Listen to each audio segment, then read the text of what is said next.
Have you ever found yourself saying yes to something only to wonder a few minutes later, wait, why did I agree to that? Well, you're not alone. For our entire lives, we've been surrounded by what you might call compliance professionals, people who have mastered the science of getting us to agree.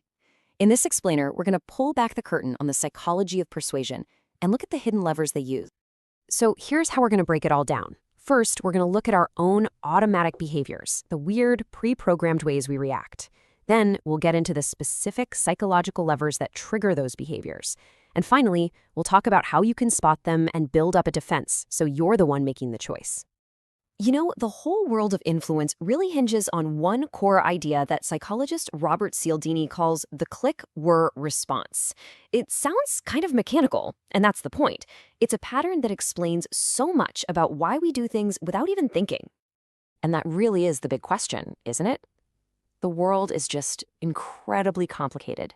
To get through the day, we have to rely on mental shortcuts, these little rules of thumb to make decisions faster. But here's the catch.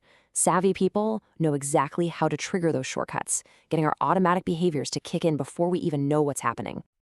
Think of it like a cassette tape. A certain trigger, the click, is like hitting the play button, and a whole sequence of behaviors, the whirr, starts playing automatically. There's this kind of funny example from the animal world about a mother turkey. She will lovingly protect a stuffed polecat, which is her natural enemy, for one reason and one reason only. It has a little recorder inside that plays the cheep cheep sound of her babies. That sound is the click, and her powerful mothering instinct is the whirr.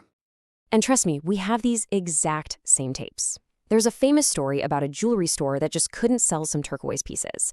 The owner, totally frustrated, left a note for her employee to cut the price in half. But the employee misread it and doubled the price instead. And what happened? The entire lot sold out almost immediately. The click for those tourists was the high price tag, and the whirr was their automatic mental shortcut. Expensive equals good. It's the same reason just using the word because can get someone to let you cut in line, even if the reason you give is totally bogus. Okay, so how are these shortcuts actually used in the real world? Well, let's start with two of the most powerful levers of influence, and they're both built on our deep, deep sense of obligation. This is one of the most fundamental rules of human society, right? We feel this powerful urge to repay favors. It's what allows us to cooperate. But it's also incredibly easy to exploit. You know, if someone gives you a gift you didn't even ask for, like in one study where a guy bought a Coke for a total stranger, you feel this heavy weight of obligation to pay them back, often in a much bigger way. And you can actually feel this in action for yourself in a totally ethical way. Try it out. Offer a small, genuinely helpful favor to a few people in your network, not as a trick, just as a gift. Then just sit back and observe how it subtly changes the dynamic of your relationship. You'll feel the power of that social debt firsthand. Okay, this next one is a big one. It's that nagging little voice in our head that hates to be inconsistent. Once we make a decision or take a stand, especially in public, we feel this enormous internal pressure to stick with it. It makes us defend choices we've made, even if they were bad ones, just so we can appear consistent. And the real key here is that it always starts small. During the Korean War, for example, captors got American prisoners of war to collaborate not by asking for big betrayals, but by starting with tiny, seemingly harmless requests. They'd ask them to write down a simple, slightly anti-American statement. But once a prisoner took that small, active public step, it began to change how they saw themselves. Their self-image shifted to be consistent with their actions, which made it way easier to get them to agree to bigger and bigger requests down the road. So, beyond our own internal drive to be consistent, we're also massively influenced by what's going on around us. When we're not sure what to do, we don't look inward for an answer. We look outward. We look at what everybody else is doing. And that's the power of social proof. It's why we'll choose a restaurant with a long line out the door over an empty one next to it. It's also why TV shows use canned laughter. We all say we hate it, right? But studies show that it actually makes us laugh longer and more often. Our brain sees other people doing something and just takes it as a signal for the correct way to behave. In the business world, social proof is absolutely everywhere. Think about it. Testimonials, user counts, client logos, it's all designed to make you feel more certain about a decision. You can test this yourself. Add one really strong testimonial with a concrete result to your website or even your email signature, and just see if it changes how people respond to you.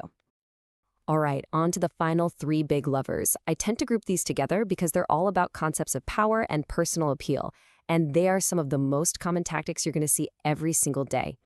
So these two kind of work hand in hand. The liking principle just means we're suckers for people who are similar to us, who give us compliments, or who are just physically attractive. At the exact same time, the authority principle means we tend to obey experts or even just people who have the symbols of expertise, like a uniform or a fancy title, often without a single question. And then we have scarcity. Oh man, this one is a killer. It taps directly into our fear of missing out, our FOMO. When something is rare or limited, our brain automatically thinks it's more valuable. The thought of losing something we could have had is a way more powerful motivator than the thought of gaining something new. And you see this constantly. Limited time offer. Only 2 left in stock. Sale ends tonight. All those phrases are designed to short-circuit our rational brain and push us to make a decision right now, before the opportunity is gone forever. Running a quick, limited-time offer can show you just how incredibly effective this is. But when you're on the receiving end, you have to stop and ask the critical question. Is this scarcity real, or is it just marketing smoke and mirrors designed to rush me? Okay, so we know the levers, we've seen the tactics. The million-dollar question is, how do we defend ourselves? How do we learn to say no without shutting down those mental shortcuts that we actually need to function? The most critical part of your defense is learning to just hit the pause button. When you feel that sudden rush of excitement or panic for a scarce item, just stop and ask yourself, do I want this thing because it's useful to me, or do I just want it because it's rare? Cialdini's point is that we often confuse the thrill of possessing something with its actual value. Separating those two is your first line of defense. Really? The best defense is to become a good detector of counterfeits. Once you start recognizing when these levers are being used on you in an artificial way, you can disengage that autopilot. If a free gift feels more like a trap, it probably is. If a laugh track sounds totally fake, don't let it tell you what's funny. You know, just arming yourself with a few simple questions is 90% of the battle.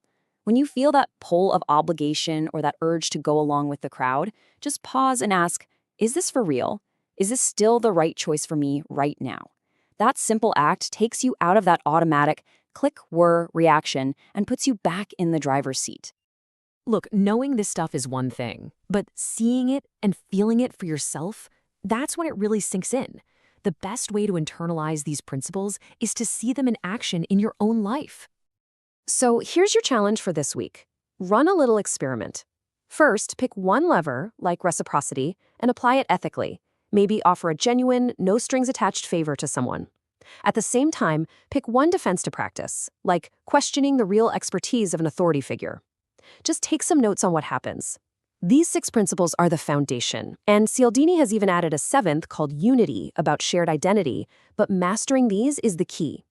Once you start this, you'll begin to see the hidden architecture of yes absolutely everywhere, and I promise you'll never look at a simple request the same way again.